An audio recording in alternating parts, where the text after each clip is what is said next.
Welcome into the Off-Brand Sports Podcast. In today's episode, we're going to be talking about the Philadelphia Flyers and the Utah Jazz. But before we get into that, we have a lot going on this week. You know, tomorrow's opening day. I guess as this comes out, it will be opening day. So definitely some interesting baseball to talk about. And we've got our bet segment as well. So a lot going on today. What are some of the bigger news stories that you guys want to touch on first? Well, I'll probably touch on this a little bit more, but for one, Mookie Betts signed a huge extension, which is a little bit interesting to me because there was a lot of rumors on the streets saying that he was not going to re-sign with the Dodgers after this was just kind of a one and done for him. But he ended up signing a 12-year extension worth upwards of $365 million. So it's the second largest contract in MLB history, only behind Mike Trout, which Mike Trout we all know is super deserving of that. But I mean, this sets up the Dodgers super well, especially in their outfield with Bellinger and Mookie. The Dodgers are only gonna just probably stay in place and as the top in the NL West for probably the next 10 years. I mean, I don't see them taking any sort of dives, especially with the Rockies kind of dysfunctions as an organization, and you never know what the Arizona Diamondbacks are doing. And I mean, the Giants could end up making a push, but this only just solidifies the Dodgers' reign. Almost just even in the NL for the foreseeable future, in my opinion. Yeah, they've definitely taken the division for the past couple of years, and it's been 7 years straight.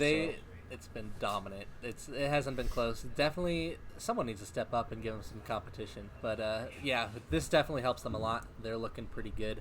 We're going to be talking quite a bit of baseball today, so I feel like it's fair to warn the viewers. As far as the big four sports go, our baseball knowledge is a little bit lacking. Marshall knows more than the rest of us, but it's definitely our fourth of the big four. So we'll talk about it the best we can, but they're definitely a weak point for us. Yeah, I'm a pretty big Rockies fan as far as the rest of the league goes. I know a decent amount, but yeah, like these guys, it's still my fourth sport. But I do like baseball. It's just kind of hard to keep in track with all the transactions going on in between the minors and the majors going on. But yeah. All right. Zach, anything you wanted to talk about today? We also got Seattle coming out with their NHL team name. That announcement is scheduled for tomorrow. So I think that's pretty exciting. I wanted to go over a couple names with you guys and see what you guys think might be the best. Yeah. If it's not the Kraken, it's not the best. Okay. So that was the one I was going to say. We got the Kraken, the Sockeyes, the Totems, and one of the others of my favorites were the Renegades or the Firebirds. Firebirds probably aren't going to work. That's my last place one. My favorite one is probably going to have to be, I got to go Emeralds or Sockeyes. And, okay. Yeah. No. Sockeyes has already been trademarked by the city, so if I had to take a bet on which one it's going to be, it's probably going to be the Seattle Sockeyes. The Sockeyes kind of sound like a baseball team. Well, isn't it right. Is it a fish? it's the fish. That's right. Okay. Yeah, it is a fish, but just for some reason the Sockeyes sounds, the Seattle Sockeyes sounds like it could be a baseball team name. My favorite out of those is the Totems. I like the Totems really too. Well. Yeah. What is a totem? That sounds really nice. It's really a person. It's I feel like that's a really good team name. I think pretty cool, but I think it might just depend on the colors that they're gonna go with.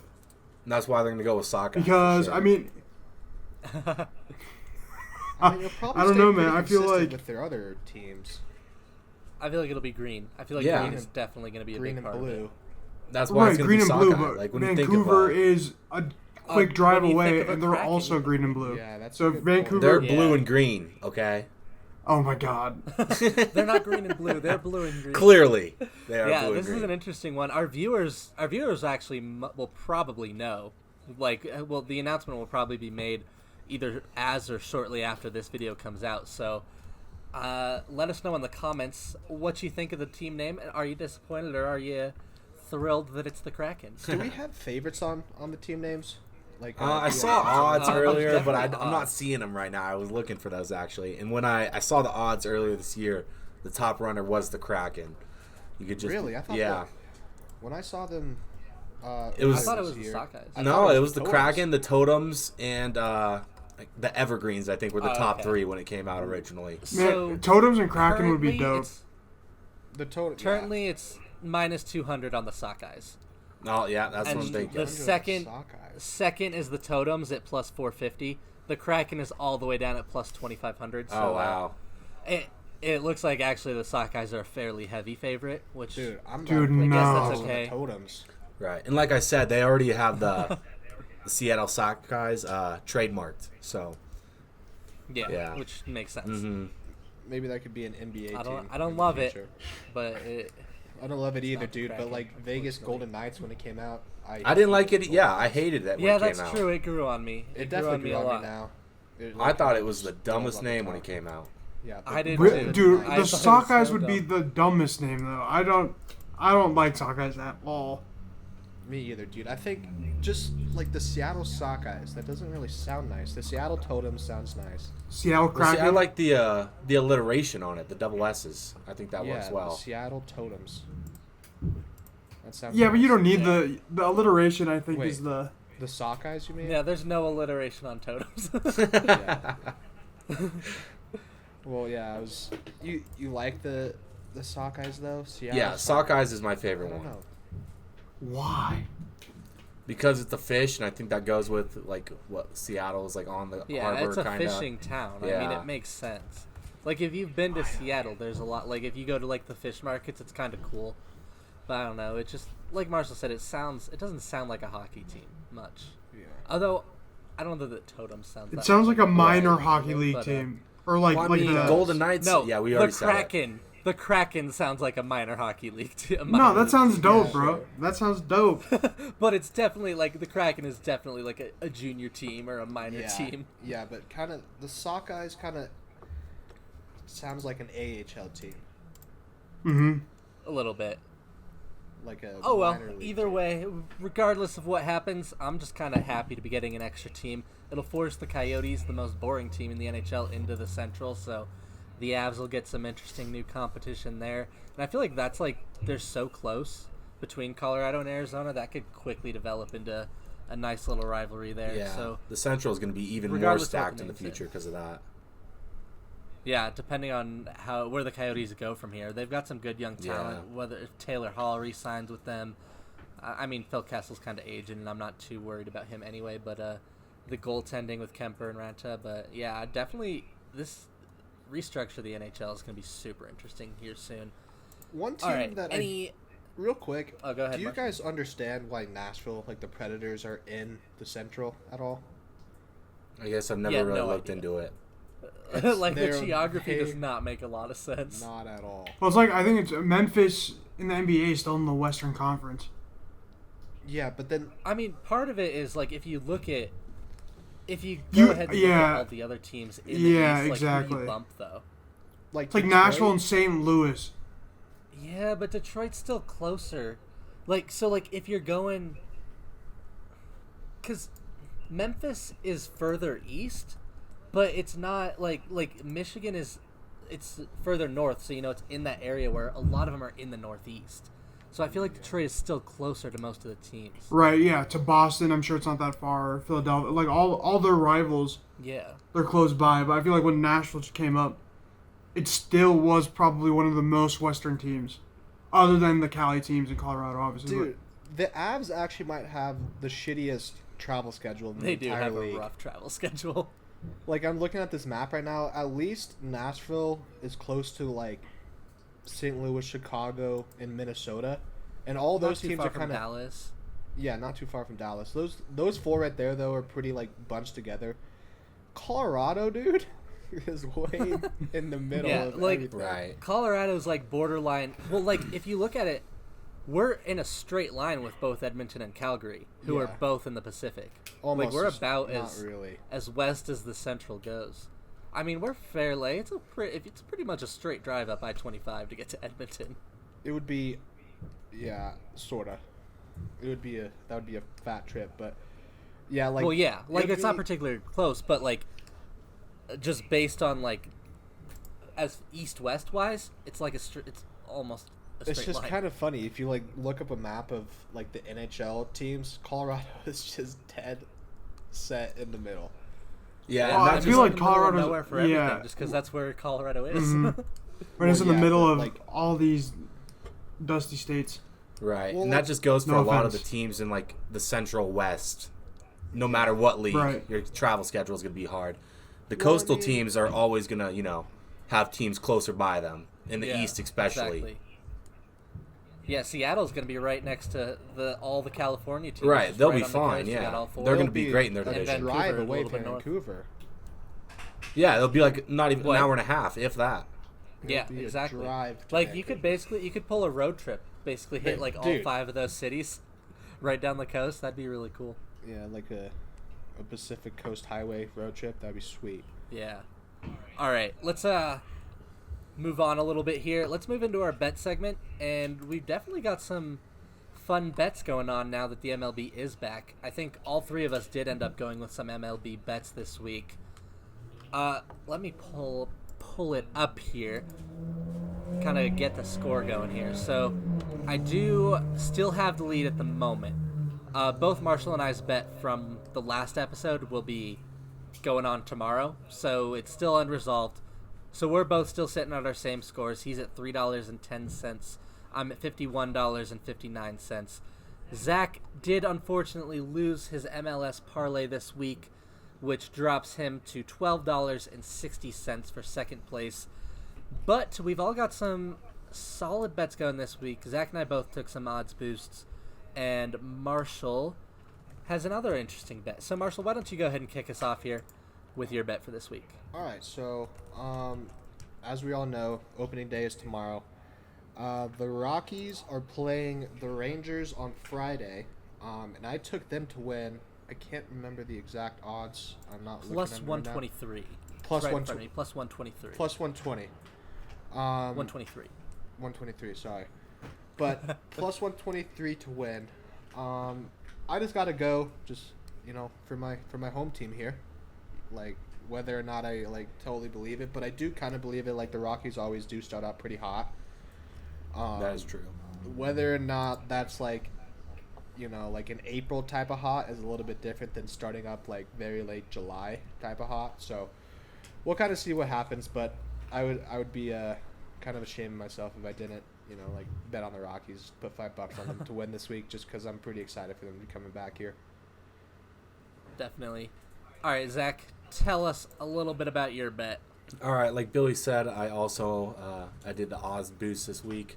I did it in the MLB, just the Dodgers to beat whoever they're playing opening day tomorrow, and over 7.5 runs. So it got boosted from whatever to plus 160. I got screwed on my odds or my parlay last week. Stupid Vancouver couldn't score a goal, of course, but Amateurs. they were very amateur. It was ridiculous to watch. Yeah, so that's what I'm going with this week. I think that's gonna be my first win in 3. Yeah, I'm on a bit of a cold streak here too, so hopefully hopefully just an MLB player hits a home run tomorrow. So Yeah, I will shit my pants if that doesn't happen. yeah, dude, boosted from minus 10,000 to even odds, like. Yeah, that one's going to be good for us. Did we want Been to talk seeing about our any- strategies a little bit? Or I guess Billy still has his bets Well, to I haven't announce? given my bet, yeah. So, I picked another odds boost. I went for both the Yankees and the Dodgers to win their opening games. So, the Yankees play the Nationals, the Dodgers play the Giants. Both of them are favorites, not super heavy favorites, but I definitely like them both to win. I think they're kind of expected to win, so I like the odds boost on it at plus 150. So things are looking good. I'm hoping I can keep my kind of streak alive. I'm currently on a 3-win hot streak, and I'm expecting it to turn into 4 with the home run bet. If this one hits 2, I'll be on a 5-episode streak, which would be real nice. So yeah, I was gonna, like Zach had mentioned, I think today'd be a nice little episode. We have this whole bet segment going on, but we don't get to do a lot of live betting. And I think all 3 of us have some pretty interesting live betting strategies that we like to do a lot. So I'll start with mine, and I have made a lot of money over the past couple weeks with this one. And I've just been kind of abusing the live betting on soccer. So I don't know exactly how they do this, but I'm sure there's some kind of algorithm on all these, whether it's FanDuel, DraftKings, or BetMGM, and for live betting soccer games, depending on what the score is and what the odds were going into the game, they kind of adjust the odds live. Well, I've found that betting on ties, so if you find a game at maybe the 65th minute that's currently 0-0, you can sometimes find really good odds on those to tie that just haven't updated very quickly. So I actually found one the other day that ended up at 460 and a 0-0 game to tie. So, make 4.6 times your money back. And I hit on that one, and I've just been doing all kinds of ones like that. You don't usually find odds that good, but you'll find like minus 120, things like that. And you can make some solid money betting on some soccer games to tie. Yeah. I think soccer games are like fairly predictable, especially in the higher levels, like in the EPL or La Liga, Bundesliga. But it is it has been kind of fun over the last couple of weeks betting on MLS games. And my main strategy is I like to bet when the game is already happening, just do some live betting, wait until I watch 10-15 minutes of the game and see who I think has some momentum and even who scores first. That's my main strategy. It's obviously that strategy can't be really implemented on the podcast because we're not able to watch the games. Yeah. And all that, but like Billy had said, it's been kind of interesting betting on soccer because it is the main sport going on before any of the other sports. So that's kind of what we got into a little bit, and it has made the MLS a little bit more interesting. Definitely. Zach, what have you been doing? I've been recently trying. Okay, so first of all, I'm still pretty new to sports betting, and I'm figuring it out on the fly. So what I've been doing is doing the mostly parlays. I try to get at least one gimme bet in there. So whether that's under 4.5 goals or usually both teams to score hits pretty often, one of those I usually like to take. Those are usually gimmies. And then I'll just do some reading, check on what teams are hot, what teams are cold. Usually take a winner. I don't like to bet on the tie anymore, I've found out. I feel like that's a little sketchy. Or else the double chance. Take the double chance. You can take two results and still get your money. So I've been doing that a lot recently as well. And, the winner draw kind of guys. Those ones are nice. Yeah, those are good because you can get your odds up over 100. And all you need to do is pick 3 that are pretty solid favorites to happen, whether that is the double chance or both teams to score or under 4.5, and you can get those odds to plus 150 or whatever. And usually those are what I'm looking for. Yeah, definitely. It's one of those you get a feel for it, You start watching soccer and you start seeing so these are the teams that keep on scoring and they're playing each other, so maybe this is a good one to say, hey, they'll probably both score in this one or things like that. You just kind of get a feel as you go. Mm-hmm. So, yeah, definitely. Cool. Yeah, and doing those parlays makes it even that more interesting in the games, especially if you do same game parlays. Oh yeah, those are my favorite. It's more hard to predict the result of multiple games. So if you're going to keep the parlay, keep it within the same game. Especially if you're watching it live, yeah, you can you can really get a feel for a game that you're watching. Mm-hmm. So it's easier to I can guess a couple of things that might happen in this one. Yeah, definitely. So I love our bet segment. I think it's really cool. We started with $15 total. Each of us had 5. We're up a little over 60 now. We've definitely decreased. We were over 80, so we've dropped a little bit in the last few weeks with some losses. But we're donating our winnings to charity, so I feel like we're doing a little bit of good with some fun, having some fun while doing it. So I definitely love this segment. Doing some good with, yeah. What? Never mind. Just doing some good with D-Gen gambling. So. Yeah, exactly. Basically. So. Well, all right. Let's get into our teams for today. And really quick. Go ahead. To run through some of the my predictions. Do you want to do some MLB predictions? Yeah, go for it if you want. We're gonna have Marshall here. This will be Marshall's kind of thing. He's gonna give us his predictions for the winners of each division in the MLB. Well, like I said, I'm definitely no expert, but I know a decent amount of each team. So I'll just go through each division, really quickly shoot off who I think is gonna win the division and who could maybe push for a surprise. AL East, I think this is as easy as a division to predict for me. I'm going Yankees. They picked up Garrett Cole in the offseason on a record-setting like pitcher deal, and then as long as like Giancarlo Stanton, Judge, and LeMahieu, and even Sanchez can stay healthy, I think the Yankees should run away with this division, and definitely they're one of the main contenders for the World Series, especially in this 60-game sprint. I'll definitely give a shout out to the Rays. They're a really good team that likes to build from the inside, like a lot of the other teams, like without like the cap space or whatever, like the Yankees or the Cardinals or the Cubs or the Dodgers. The Rays have definitely done a really good job of retooling from the inside, and they'll be an interesting team to watch push for this division. I still will give this division to the Yankees though. The Central is pretty interesting to me. The Twins had a really good season last year, and I don't really see them digressing from that. A couple teams, though, that I'll definitely give a shout-out to, the Indians and the White Sox. I think in a 60-game sprint, with the additions that the White Sox picked up in the offseason, this would be their division to win, especially in the 60 games.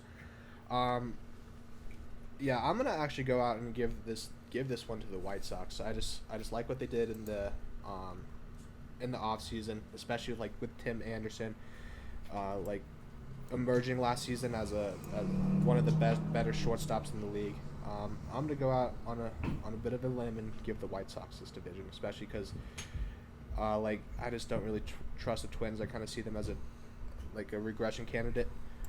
AL West is gonna be interesting to me. This is the division with the Astros. We've already seen them in these exhibition games getting plunked by the pitchers, which was to be expected, obviously.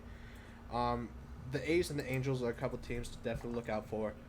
The A's had a really solid season last year, and I definitely see them being one of the major wildcard players this year.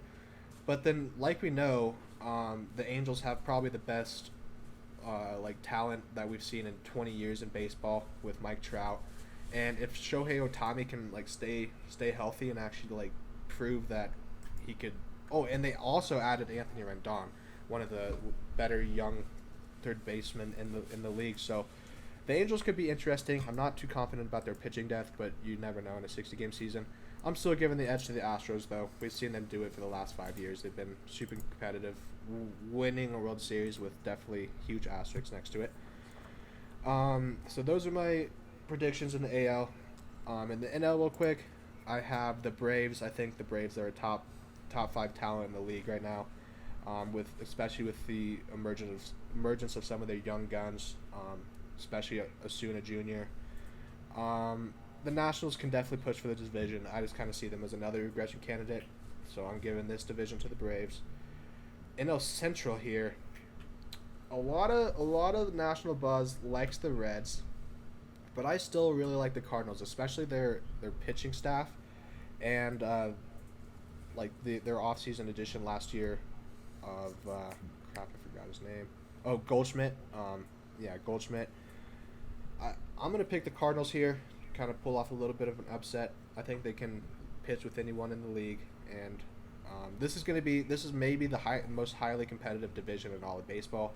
The Brewers are still there. Brewers proved to be a force last season. Cubs are still there, so this is pretty competitive, but I'm going to actually pick the Cardinals here. I just like how their roster's constructed. And then finally in the NL West, I think this is the easiest prediction out of any team on this whole entire list. The Dodgers are going to run away with this division, especially with Mookie just signing a new 12-year contract. He knows that he's locked in with his team for the rest of his career. And I think they're kind of on a mission, like some NHL teams, like the Tampa Bay Lightning, to prove that they can finally get over the hump. If Kershaw can actually prove that he could pitch a little bit in the postseason, this is a scary team. I got a quick question real quick definitely. about one of those teams, though. Yeah. So I wanted to talk a little bit about the Astros. With baseball being a non-contact sport, what are the odds that you think more punishment other than getting hit by pitches are for the Astros? What are the odds you see an Astros player charging the mound this season?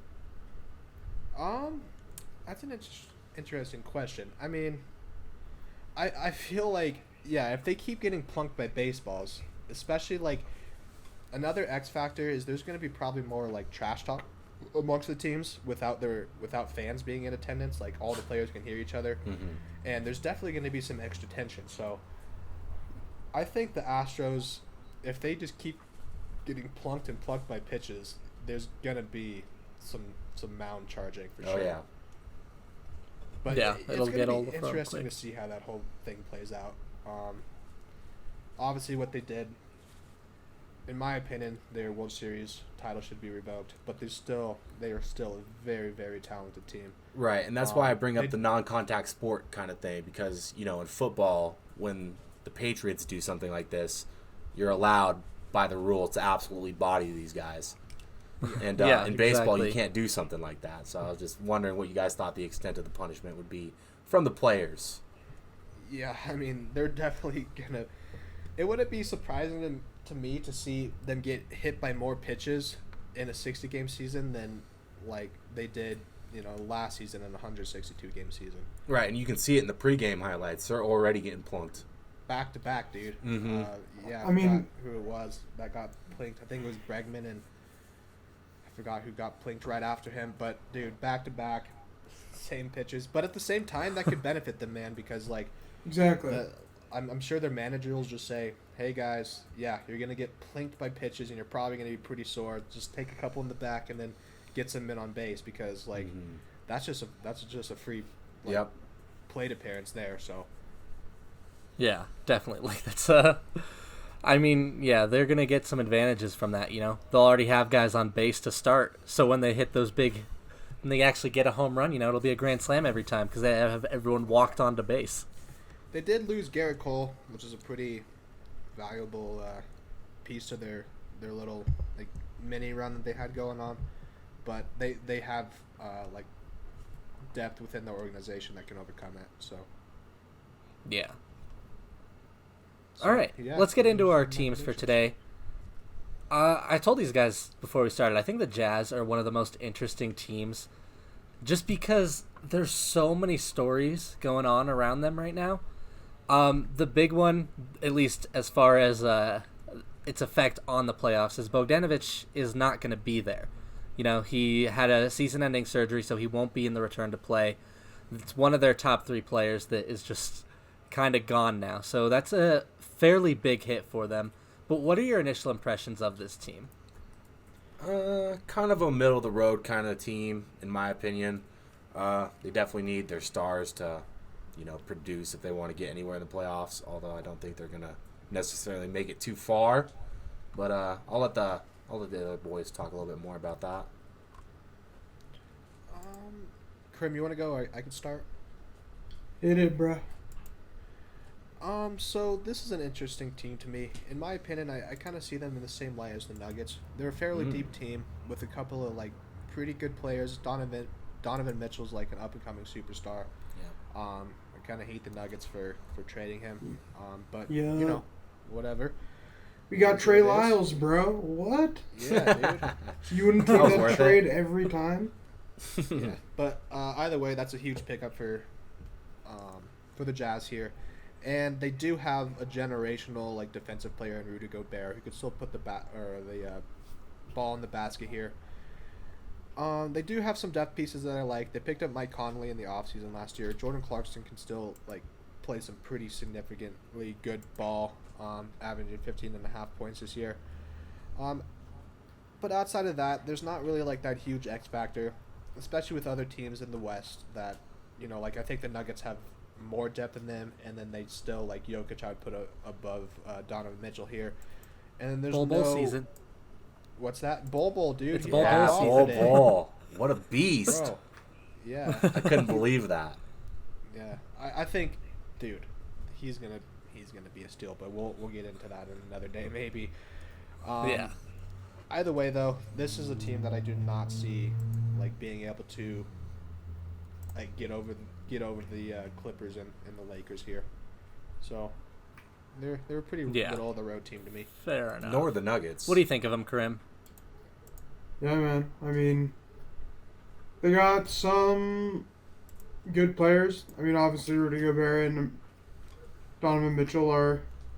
I wouldn't say they're like superstars. I think they're on an all-star level. I think Donovan Mitchell could be a superstar in the future. I think Gobert's just he's so sound defensively, but his offensive games doesn't have much upside other than, I mean, he's a beast just physically, but I don't know. I just feel like they're like the Nuggets, but not the Nuggets. In terms of a very similar build. Yeah, they don't have that one dude that anybody would want to put on their. I mean, the Nuggets do have that in Jokic, but you don't got a LeBron type player. You don't got a like a perennial superstar that can score you. Why? Yeah. I don't know. You guys don't think Donovan Mitchell is that type of player? Not yet. No. Not yet. Not yet. Maybe in the Not right future. now. I would say he's still only 23 years old. I think he could be a Jokic type player. I don't think he's going to be a Kawhi. I don't know. I feel like Mitchell's a slippery guard. slope to me. Yeah. Well, in terms of like the I mean, star, in terms of like value, Okay. like star I see what power. you're saying. But yeah, this team's just they're like a pretty fun team to watch. They play a really structured game. But like the Nuggets, I already called the Nuggets a pretender. I don't see Utah being able to do anything. Especially like Billy already mentioned with Bojan Bogdanovic. I always have problems pronouncing his name. Being out. He was their second leading scorer. A very valuable aspect to their team. Losing him is just going to be another like obstacle to come over. Yeah, definitely. So let's get into our verdicts. Marshall, it sounds like you're calling him a pretender. Yeah, definitely a pretender, especially out west. Maybe out east it'd be a little bit of a different story, but Yeah.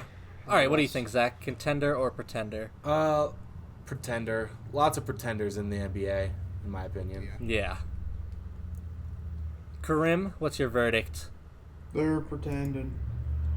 Pretender. Yeah. All right, we're all four on the same page here. This is not a contender. This is a team that's they made it to the playoffs, and you got to give them some credit for that. But that's about as far as they can go. I don't think they make it past the second round. I think there's a good chance they lose in the first round. But before we do move on, I want to talk a little bit about Rudy Gobert, just because he was kind of the first domino. Mm-hmm. You know, the basically the NBA was the first sport to shut down, and it was in large part because of Rudy Gobert, and that just ripple effect kind of pushed everything else down. I think it would have happened anyway, but it is interesting that Rudy was kind of the thing that did end up making it happen. And looking back on it, I think it does become more of like a precaution because we didn't know what was going on in the world with COVID. So looking back on it, this was, definitely the right thing to do. I'm not hating on the decision. 100% it should have been done. Yeah. And other sports that followed shortly after definitely also made the right decision. But it will be interesting to see how he comes back from this after, what happened with him. well, Yeah, and I know Donovan Mitchell's not thrilled with him about it. Right. They've had I remember, definitely yeah. a little bit of a beef. They did have that. 'Cause It'll be Rudy wasn't taking it hopefully very that won't seriously. translate to the court. Yeah, exactly. But now I think it's over with. I know Rudy's come out publicly with his apology, and I'm sure in private he's spoken to his teammates. I'm sure everything is going to be okay there, and we'll just see how they perform. Well, I mean, he is a highly respected guy amongst the Right. league. From what I've heard, he means no harm. And at the time, the reporters were asking him some questions about coronavirus, and he made some jokes about touching all the mics, and then he was doing some stuff in the locker room that pissed off his teammates, especially Donovan Mitchell. But at the end of the day, it was only a matter of time before one player ended up getting coronavirus. Like we've seen dozens of players amongst all leagues get coronavirus. So just because Rudy Gobert was the first and he was doing those actions, it kind of got blown out of sight a little bit, in my opinion.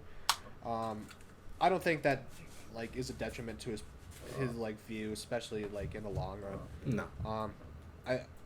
It is interesting. I definitely don't know the dynamic, the locker room, but dynamic between Gobert and Mitchell. But hopefully that can stay intact because those are two of their key pieces moving forward, especially with them being fairly young. So I don't know. it's like I said, it was only a matter of time before someone else in the NBA or the NHL contracted coronavirus, and it set everyone into a whirlwind and was like, yo, we got to shut everything down because like this is obviously spreading too fast. Yeah, and he wasn't taking it particularly seriously, but I think that's true of a lot of people. I know personally at that point I wasn't taking the coronavirus particularly seriously. It was really the NBA and NHL shutting down that really made me think, oh wait, this is legit. This isn't just a bad flu season. This is something that's actually gonna change the world as we know it, at least temporarily, and it definitely did that. So it's hard to blame him too much. It definitely was a little bit irresponsible, but he seems like it doesn't define him as a person or anything, and it's just it happened to be him. It had to be someone that was that kind of straw that broke the camel's back, and it ended up being him. So let's transition here, and we're going to talk about another interesting team today. The Philadelphia Flyers are a team that, of the 8 teams that are playing in the round robin, all of the other 7, it was pretty clear all year long that they were going to be in the top half of their playoff teams in their conference. It was pretty clear they were going to be in the top 4. The Flyers are a team that really surged at the end and kind of ripped this spot away from the Penguins. And it's especially impressive considering how bad that they have been in past years. This is definitely quite the turnaround for them. There's a lot to like about this team. What are some of your initial impressions of the Flyers? Let's start with you, Zach. A couple of the prospects, especially on the back end, that I really, really like on the Flyers. One being Provorov. Provorov is going to be an absolute savage coming up. Provorov is like the forgotten man. Yes. Every time we talk about a defenseman, we bring up Makar and Hughes and Dahlin and Thomas Chabot, and we always seem to forget about Provorov, another guy who's in that group. Provorov is an absolute beast. I think their D is definitely one of the best in the NHL. Recently, I've noticed after his kind of fall off, you could say, but his defense has stayed up there. Shane Gostisbehere. This is a guy that came out really strong in his first 2 years in the league, scoring a bunch of goals, scoring a bunch of points, earning himself a nickname. Yes, it fell off, and that does not mean he's not a solid defenseman. He still is great. Yeah. And they still got that. They've got that veteran presence on the back end with Matt Niskanen. He's been there, done that with multiple teams now. So it wouldn't surprise me to see the Flyers make a run in this year's playoffs. Yeah, I'm going to come out and say right now, I love the Flyers. I love everything about them. Their depth, their defense, their young and emerging goaltender that can probably, in my opinion, 5 years down the line is probably going to be the next Carey Price. Only 21 years old, and he's been highly touted ever since he was drafted. And he only lived up to that in the World Juniors and his juniors career. But yeah, like Zach touched on it, they have a really nice defensive depth. Provorov, like you guys said, is definitely that guy that's lost in the shuffle. But dude, if you just look down their lineup, they have that high end scoring touch, not super high end like a McDavid or a McKinnon or a Crosby or someone like that. But they still do have the super deep forwards that can put the puck in the net. Konechny's one of my favorite players in the league. I think he had a breakout season this year that's only going to continue in the coming future. We already know what Claude Giroux is about. A couple other guys that people kind of forget that are on this team even, or Jakub Voracek, James Van Riemsdyk. Van Riemsdyk was held out of practice a couple of days ago, but it's not really scaring me too much. I thought it was Voracek that was held out. I'm pretty sure it was Van Riemsdyk. I could be wrong about that. Real quick. But either way, Kevin Hayes is a really solid offseason addition that they had last season. There's not really too much else to say, man. I really like this team, and Sean Couturier is probably gonna be one of the best defensive forwards for years to come. Yeah, he's gonna win the Selke probably. Yeah, and it he's was Voracek that was held out of practice. It was Voracek, okay. Yeah, but I mean, same kind of story. I'm not too worried about that one. Right. I know Zach touched a little bit on Ghost Bear, but I want to talk about him a little bit more because it's hard to ignore how much the offense has fallen off. Just 2 years ago, this is a guy that had a 60-point season, 4 consecutive 35-point seasons, and this year put up 12, albeit in only 42 games. But I don't know what happened. I think you gotta hope this is just a down year. Like, he can't find his rhythm on offense. But he's still a valuable asset on the team. It's not like he's turned into an AHLer or anything. But it's definitely, the rest of the Flyers have gone up and Ghost Bear's gone down. So it's definitely, it makes you think a little bit. It makes you wonder what exactly this issue is. Right, and while his offense has tailed off a little bit, his defense has picked up. His situational stats are definitely gone up over these past few years. His expected goals are down when he's on the ice. So, I mean, it's not like scoring is definitely important in the first pass out of the zone when you're a defenseman, but it's not the end-all, be-all.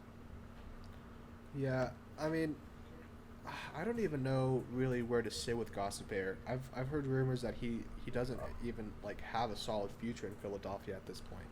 I mean, I can see that, but interesting. that does not mean he's not a solid NHLer, and that does not mean he's not a great defenseman, and that does not mean that he can't play in the NHL. Yeah, definitely. The only it's not a question of whether or not he's an NHLer. It's more of a question is he the NHLer we thought he was? Is he the guy that we thought was like a star defenseman? Because he has not been that this year. He's been. I guess in what sense you're talking average. about? Because I still consider Gostisbehere a star defenseman. Maybe not in the scoring sense, but in the defensive sense, yes, I still think he is a great defenseman. Ooh, I would. I don't know. With that. Really? I do too. Yeah, I would definitely have to disagree with that one. Gossip Bear spent some time in the AHL this year, I believe. Yeah, he did, which is why he only played 42 games. And I think that was more of a message to him, Yes. like, hey, let's pick get it this up. together, than it was like a year and I think he's still a solidly an NHL caliber Yes. defenseman. I would. Not I call don't him know a that star, he's though. a star. I agree completely. I A would starter not call him or a defenseman. star? A star. Star. Okay. Yeah, I think because, he's looking more like a bottom four kind of, middle, Yeah. either the second or third pairing defenseman is what he has been. Maybe he gets it back. Like, this is just 1 year. Last year wasn't his best year either. This is just one truly bad year, though. So I still have a lot of hope for him to get it back, get that touch back and become that star defenseman again. But as of right now, it's hard to know exactly where to sit on him. I mean, if I had to bet, I'd still think he's going to be a solid defenseman in the league, scoring-wise, because I think he's a great defenseman already. Maybe not, I say great, not like fucking Victor Hedman great, but like as a solid NHL defender. I kind of see him at this point in his career in the same light as Nikita Zadorov. Oh, okay. I mean, I guess that's Interesting. fair Yeah. enough. That's okay, I think too. that he has a higher ceiling than Zadorov, like a significantly higher ceiling than Zadorov. Zadorov didn't But spend time I in do the get AHL where you're this year, coming though. from. And I could see, like, when I watch Yeah. Zadorov, I see, I can see the potential for a really solid big man defenseman that can lay the body down, kind of like Chara.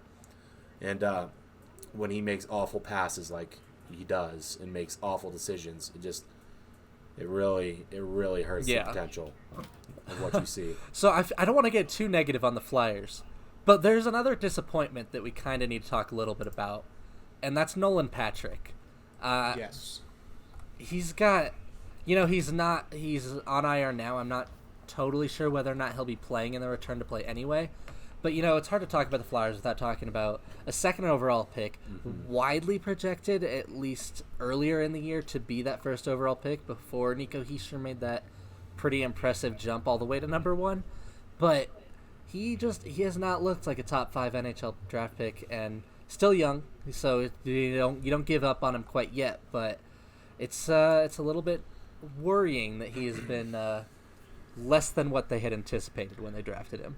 Right. Well, especially if you consider the next 3 picks drafted directly after him with Heiskanen, Makar, and Pettersson, it's like... Yeah. You really missed there. And it's not like Hischier's... I wouldn't even put Hischier on that level yet, but still, Hischier's not a disappointment. Oh, yeah. Hischier's like, you're looking at Hischier and you're like, he might be more, but we're fairly solidly saying Hischier's at least a second-line center.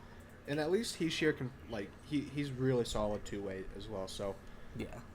Out of all those picks in the top 5 there, Nolan Patrick is definitely the disappointment. But with that being said, man, the Flyers are still, they are a serious threat, so... Yeah. which is why we don't need to get too negative because this is a good team.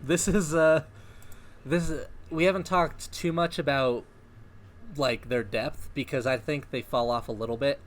But at the top, this is a super, super well-constructed team. I talked about this a little bit when we were talking about Dallas. I said Dallas had 6 guys who belong on a first line somewhere. And I don't know that they quite have 6, but I think Philly has 5 guys that belong on a first line somewhere, and their depth doesn't fall off nearly as hard as Dallas's does. I think you still got Farabee, who can be a solid guy in the bottom 6. You still got Lawton, who is a really great utility guy in the bottom 6. And this defense, the top 4 on this defense, to me, is one of the best around the league. Mm-hmm. Yeah, like we haven't even touched on Sanheim. Sanheim had a pretty stellar year this Right. year. Yeah. And that's what I wanted to go back to Sanheim as well and Ghost. If they're looking to maybe move on from Ghost, Sanheim is there to take the spot. Absolutely. Really quick though, we didn't even touch on Oscar Lindblom signed a 3-year deal of He did. $3 million AAV, so that's pretty The exciting. good for him. likely Masterton winner, as we've talked about. And good for him, Good deal. Another guy who's a really good bottom 6 contributor. Yeah. I feel like there are teams where he could play in the top 6. He could be on a second-line player somewhere, not necessarily in Philly. But a real good player, a good signing. I love it all around. Yeah, he's still pretty young as well, so I mean, there's still room to grow for Definitely. him. Hopefully he rebounds from all his cancer treatment here really quickly, and I don't see him like getting back in the lineup in this return to play format, but hopefully by the start of next season we'll see Lindblom back with the Flyers. So. All right, yeah, definitely. All right, any last things you want to touch on before we get into our verdicts with the Flyers?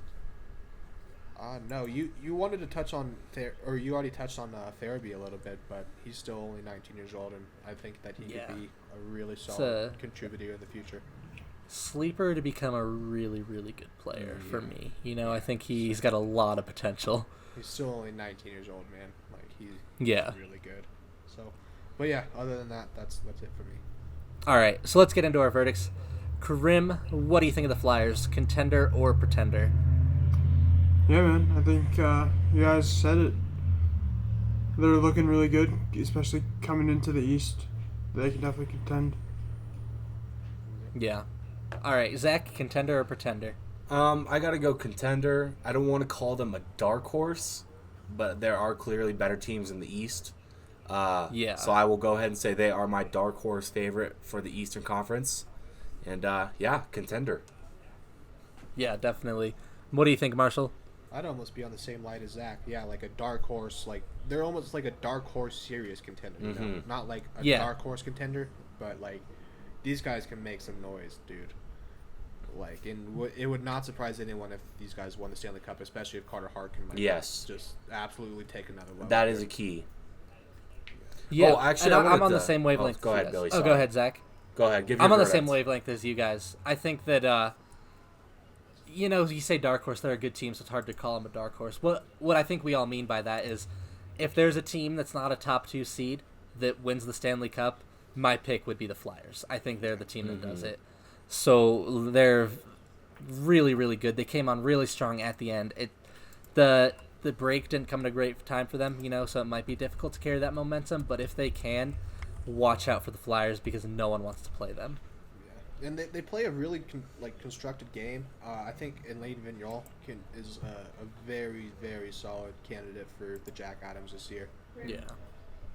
So, yeah, but I think that's our verdict. All right, and Zach, you had something? Yeah, I wanted to talk a little bit more about Carter Hart now that we've given our verdict. Marshall said a little bit that he sees him as the next Carey Price. So I just wanted to maybe get a ceiling pick if you think this guy wins the Stanley Cup. If you guys think he sticks his whole career in Philadelphia, kind of gauge what you think of Carter Hart. I think he spends his career in Philadelphia for sure. I think that this is a team that's been on that search forever, and that is a great point. I kind of forgot about that. Brizgalov, Bobrovsky is the one that got away for them a little bit. That is a great point. And now that they have their guy, I have a hard time seeing them letting him go. They'll do whatever it takes to keep him. And I think this guy has his ceiling. The sky's the limit for him. Hall of Fame ceiling. He could be I don't want to call him one of the all-time greats, but it's hard to say for a goalie, especially this young. But I wouldn't rule it out either. I mean, he's one of the best goaltender prospects we've seen in a long time. Yeah, like I said, absolutely. my ceiling for him is Carey Price. Nice. Yeah. So, and that's on a team that is surrounded by defensive depth and forward depth with some high-end offensive talent. It's going to be a pretty scary team in the future, especially, like, maybe if Nolan Patrick figures some stuff out. Yeah, if he can figure it out. Even if Nolan Patrick can figure out how to be a real good 3C, that's something that they could use and could help them quite a bit. All right, so that's kind of where we're at on the Flyers. Anyone have any last things they want to kind of get off their chest here before we close out the episode? Not for me. Nathan McKinnon for Hart. Zach? Oh, okay, we're switching it up. Change it up a little bit. We're switching it. Nathan McKinnon for Hart. Not McCarr for Calder, but both. Yeah, exactly. All right. Thank you to everybody for watching. You can check us out on some of our other platforms. We're pretty... our biggest platform right now is YouTube, but we're also on Google Play, iTunes, wherever you listen to your podcasts. Just still pending on iHeartRadio is the last one. But check us out wherever. Check out some of the other podcasts on the Off-Brand Network. We did a great pod with Off the Wall Hockey on the Avalanche channel a few days ago. Oh, yeah. Check that one out. Definitely check that out. And check out our Top 10s podcast. And we'll see you guys next episode.